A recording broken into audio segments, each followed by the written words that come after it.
ഗൗതം, ചരിത്ര പ്രാധാന്യമുള്ള സന്ദർശനം. ഇന്നു രാവിലെ തന്നെ നമ്മളിത് ചർച്ച ചെയ്തിരുന്നു.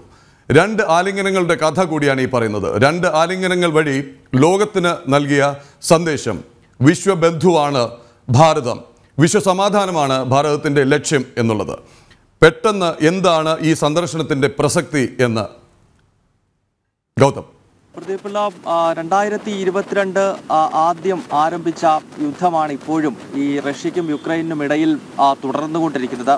പലതരത്തിൽ ഈ യുദ്ധം അവസാനിപ്പിക്കുവാനുള്ള ശ്രമങ്ങൾ പല സാഹചര്യങ്ങളിൽ ഉണ്ടായെങ്കിലും അതിപ്പോഴും തുടരുന്നത് നമുക്കറിയാം. ഏതാണ്ട് 2.5 വർഷത്തിനടുത്തേക്ക് ഈ യുദ്ധം എത്തുന്ന ഒരു പശ്ചാത്തലമാണ്. ഇതിനിടയിലാണ് ഭാരതത്തിൻ്റെ പ്രധാനമന്ത്രി നരേന്ദ്രമോദി കഴിഞ്ഞ മാസം ആദ്യം റഷ്യ സന്ദർശിക്കുകയും മോസ്കോയിൽ വ്ളാഡിമിർ പുടിനുമായി അദ്ദേഹം കൂടിക്കാഴ്ച നടത്തി. അതിനുശേഷം ഇന്നലെ യുക്രൈനിൽ അവിടുത്തെ പ്രസിഡന്റ് സെലൻസ്കിയുമായും പ്രധാനമന്ത്രി കൂടിക്കാഴ്ച നടത്തുന്നുണ്ട്. ഈ 2 കൂടിക്കാഴ്ചയെ വളരെ ശ്രദ്ധയോടുകൂടി ലോകം ഉറ്റുനോക്കിയത് ഈ യുദ്ധം അവസാനിപ്പിക്കുവാൻ ഭാരതം ഏതെങ്കിലും രീതിയിലുള്ള ഇനിഷ്യേറ്റീവ് എടുക്കുമോ, അതിനുള്ള ആഹ്വാനം പ്രധാനമന്ത്രി നരേന്ദ്രമോദി നടത്തുമോ എന്നുള്ളതായിരുന്നു. തീർച്ചയായിട്ടും ഈ 2 സ്ഥലങ്ങളിലും റഷ്യയുടെ തലസ്ഥാനമായ മോസ്കോയിൽ നമുക്കറിയാം കഴിഞ്ഞ മാസം ആദ്യം വ്ളാഡിമിർ പുടിനെ കാണുന്ന സാഹചര്യത്തിൽ അദ്ദേഹം ഈ യുദ്ധം നിർത്തണം, യുദ്ധത്തിൻ്റെ യഥാർത്ഥ ഇരകൾ സാധാരണക്കാരാണ്, പ്രത്യേകിച്ച് കൊച്ചുകുട്ടികളാണ് തുടങ്ങിയ സന്ദേശം അദ്ദേഹം അവിടെ വെച്ച് നൽകുകയുണ്ടായി.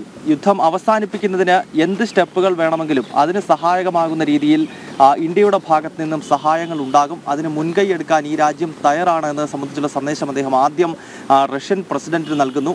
അന്ന് നമുക്കറിയാം, അന്ന് യുക്രൈൻ പ്രസിഡന്റ് സെലൻസ്കി ഉൾപ്പെടെയുള്ളവർ പ്രധാനമന്ത്രിയെ വിമർശിച്ച ഒരു സാഹചര്യം ഉണ്ടായിരുന്നു. എന്നാൽ ഏതാണ്ട് കൃത്യം 1 മാസം കഴിയുന്ന ഘട്ടത്തിലാണ് അദ്ദേഹം ആദ്യം പോളണ്ടും അതിനുശേഷം യുക്രൈനും സന്ദർശിക്കുന്നു. ഇവിടെ എത്തിയും അദ്ദേഹം കൃത്യമായി തന്നെ നൽകിയ സന്ദേശം ഈ യുദ്ധം അടിയന്തരമായി തന്നെ അവസാനിപ്പിക്കണം, അതായത് സമാധാനത്തിനാണ് ഭാരതം പ്രാധാന്യം നൽകുന്നത്. എല്ലാ കാലഘട്ടത്തിലും ഈ രാജ്യത്തിൻ്റെ സമീപനം അതുതന്നെയായിരുന്നു. അതിനാൽ ഈ യുദ്ധം അവസാനിപ്പിക്കുവാൻ ഏതൊക്കെ തരത്തിലുള്ള സഹായങ്ങൾ വേണോ അതിന് കൃത്യമായി തന്നെ ഇന്ത്യ എന്ന രാഷ്ട്രം, ലോകത്തിലെ ഏറ്റവും വലിയ ജനാധിപത്യ രാജ്യം, യുക്രൈന് ഒപ്പമുണ്ടാകും. ഒപ്പം യുക്രൈൻ്റെ പരമാധികാരത്തെ ബഹുമാനിക്കുന്ന ഒരു രാജ്യമാണ്.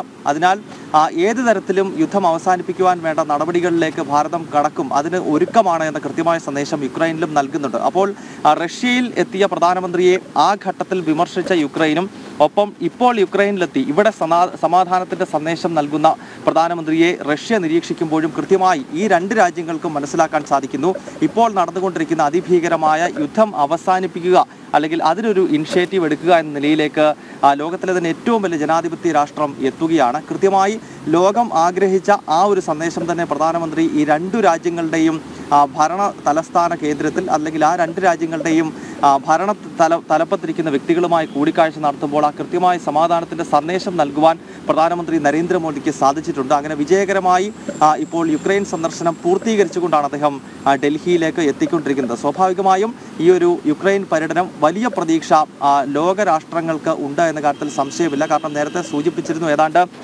2.25 വർഷങ്ങൾക്ക് അപ്പുറത്തേക്ക് ഈ യുദ്ധം നടക്കുകയാണ്. യുദ്ധം നടത്തിക്കൊണ്ടിരിക്കുന്ന രാഷ്ട്രങ്ങൾക്ക് പോലും ഇതെങ്ങനെയെങ്കിലും അവസാനിപ്പിക്കണം എന്നൊരു വികാരം അവരുടെ തന്നെ മനസ്സിൽ നിൽക്കുന്ന ഘട്ടത്തിലാണ് ഇത്തരം ഒരു സമാധാനത്തിൻ്റെ സന്ദേശവുമായി ഈ 2 രാഷ്ട്രങ്ങളിലും എത്തി യുദ്ധം അവസാനിപ്പിക്കണം എന്ന ഒരു ആഹ്വാനം നൽകിക്കൊണ്ട് പ്രധാനമന്ത്രി എത്തുന്നത്. അതിനാൽ വളരെ പ്രതീക്ഷയോടുകൂടിയാണ് ലോകരാജ്യങ്ങൾ ഈ മോദിയുടെ ഈ ഒരു യുക്രൈൻ സന്ദർശനത്തെ നോക്കിക്കാണുന്നത്. ശരി.